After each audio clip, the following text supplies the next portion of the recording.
Oke, rekan-rekan sekalian, pada sesi ini kita akan membahas tentang frequent item set, sebuah pengenalan. Pada sesi ini kita akan perkenalkan apa itu frequent set, frequent item set, kemudian juga bagaimana kita mengerjakannya dengan Orange. Oke. Pertama mungkin kita beberapa topik yang akan disampaikan sebenarnya adalah pertama basic konsepnya, kemudian metodenya, dan juga algoritmanya. Untuk video illustration mungkin akan disampaikan di kesempatan lain. Oke, kita membahas terlebih dahulu tentang frequent pattern. Sebenarnya adalah bahwa frequent pattern itu adalah teknik yang cukup lama sebenarnya sudah dikembangkan oleh ahli-ahli terdahulu, bagaimana mencari frequent ataupun pattern di dalam database, sehingga kita sering sebut sebagai knowledge discovery in database. Jadi akan mencari item-item yang sering muncul dalam database dan juga menggali bagaimana rule itu dapat dibentuk, sehingga dia juga dapat disebut juga dengan association rule mining, begitu, berdasarkan database yang kita punya.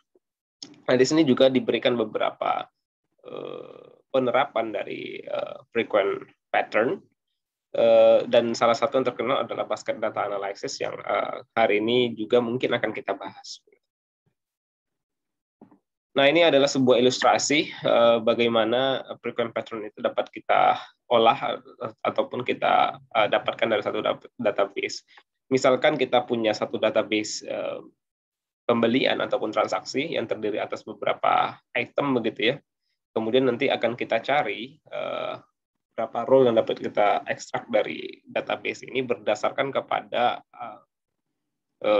ketentuan-ketentuan tertentu, yang dalam hal ini adalah support dan juga confident, begitu ya. Dan tentu semuanya harus memenuhi threshold tertentu.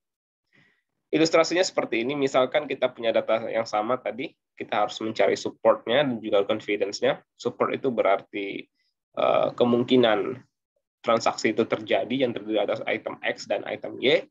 Kemudian confidence itu juga transaksi yang juga terdiri atas item S dan juga item Y, begitu. Dan kita tetapkan berapa minimum support dan confidence sehingga role-nya dapat kita olah, begitu ya, ataupun kita gunakan.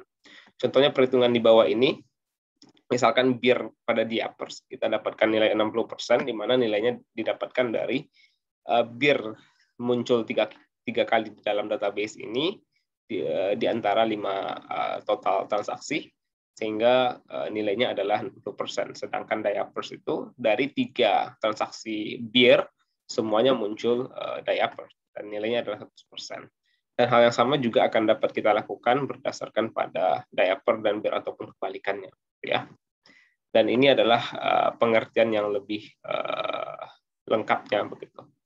Nah, sekarang mungkin secara lebih cepat kita coba implementasikan database ini dengan menggunakan Orange. Seperti biasa, kita akan kembali membuka database Orange. Kemudian kita ambil file, karena mungkin bentuk data kita bisa dalam bentuk CSV ataupun dalam bentuk SLS.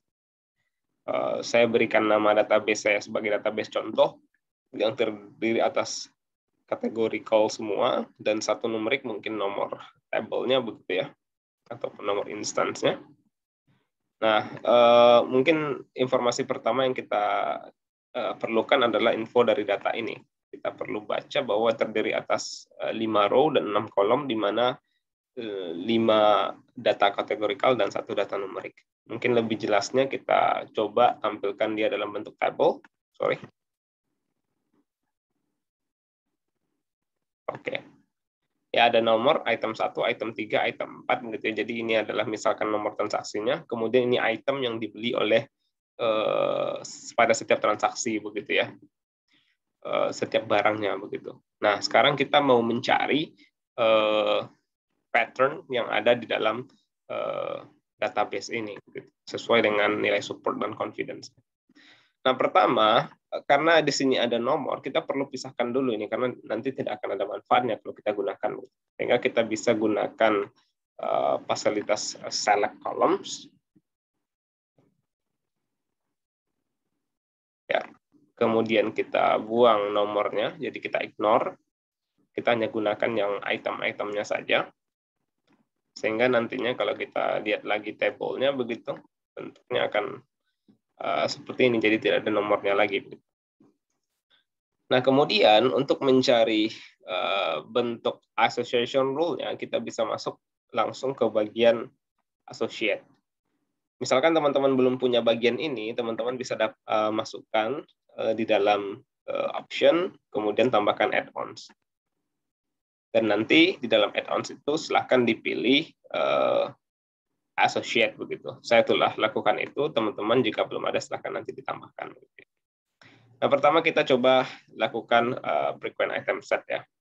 Kita tarik garisnya, kemudian nanti di sini akan langsung, misalkan kita berikan minimum supportnya 60% begitu ya, kemudian kita cari item setnya. Dan nilainya adalah 60% begitu ya, sesuai dengan hasil tadi yang kita dapatkan juga begitu. Misalkan kita kurangi supportnya, tentu akan lebih banyak lagi nanti support yang akan tersedia begitu ya. Tentu nanti tergantung berapa threshold yang kita tetapkan begitu. Misalkan dalam hal ini adalah 45%, tentu yang support 45 di atas 45% yang akan muncul dalam tabel ini. Artinya kita punya 2 item dengan support tertinggi. Nah, tahap kedua biasanya kita lihat association rules-nya dari data-data tersebut. Kita juga bisa tarik garis dan kita lihat juga, kemudian kita bisa tetapkan minimum support, minimum confidence, dan juga maximum rule-nya, kemudian kita find rules-nya. Dan di sini akan diketahui bahwa minimum support-nya, misalkan di sini 40% begitu ya, confidence dan juga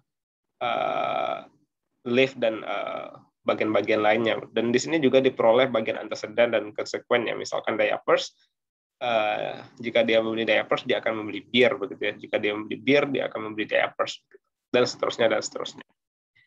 Nah, inilah sebenarnya yang kita peroleh dari information rule ataupun rule yang kita dapatkan dari database yang sederhana ini. Kita juga bisa menggunakan database yang lebih kompleks, misalkan kita gunakan data yang lebih lengkap begitu ya, kita coba gunakan data groceries begitu. Data groceries ini teman-teman bisa dapatkan di kaggle.com misalkan begitu ya. Dan nanti bisa Anda cari database groceries begitu. Misalkan di sini groceries, dan Anda serahkan load database-nya dan dapat Anda download. Saya pilih data groceries market basket begitu, dan nanti silakan Anda download dan Anda dapat membaca dan juga memperoleh role-role yang nanti akan ada di dalam database tersebut. Ini terdiri atas 37 kolom dan juga 2 files di dalamnya, dan nanti Anda bisa memilih files mana yang dapat Anda olah gitu ya. Nah, saya gunakan data groceries tersebut di RStudio juga tersedia sebenarnya. Saya gunakan keduanya begitu ya. Dan ini datanya saya buat kategorikal semua. Oke. Sekarang saya lihat data table-nya, mungkin teman-teman juga sudah pernah melihat database ini, bahwa ini adalah terdapat 9.835 transaksi dan terdiri atas item apa saja yang dibeli pada setiap transaksi. Misalkan seseorang lakukan transaksi di supermarket dan berapa transaksi yang dia lakukan begitu ya. Misalkan transaksi ke 9.800 dia beli chicken, tropical fruit, other vegetables dan lain sebagainya. Dan kita ingin mencari nanti rule apa saja yang akan muncul dari database ini. Nah, tahap awalnya bisa saja kita lakukan langsung association rules begitu, tetapi akan lebih baik kita lakukan pre-process. Dalam hal ini kita lakukan diskretisasi mungkin nilai-nilai ataupun nilai-nilai yang discrete menjadi continuous begitu. Kemudian nanti baru kita lihat association rules-nya begitu ya. Misalkan dalam hal ini kita buat association rules-nya 1% saja, kemudian minimum confidence-nya 8%, dan kita dapatkan rules-nya seperti ini begitu. Misalkan other vegetables, dia akan membeli whole milk. Jadi akan diperoleh sekian rules yang dapat kita ambil dari database tersebut. Begitu juga dengan frequent item set-nya. Misalkan kita tetapkan minimum support-nya 8% begitu ya, atau 20%, kemudian nanti kita cari, dia tidak akan ketemu hasilnya karena tidak ada minimum support yang sebesar itu gitu. Sehingga kita bisa turunkan minimum support-nya misalkan menjadi 5% begitu. Dan di sini akan ditemukan beberapa item yang memiliki support 5% begitu ya. Dan seterusnya dan seterusnya. Dan sangat mudah sekali melakukan proses ini dengan menggunakan Orange, dan kita juga akan dapat melakukan hal yang sama kalau menggunakan RStudio. Kita akan share nanti bagaimana menggunakan RStudio. Mungkin demikian yang dapat saya sampaikan. Terima kasih atas perhatiannya. Semoga ini bermanfaat. Selamat sore.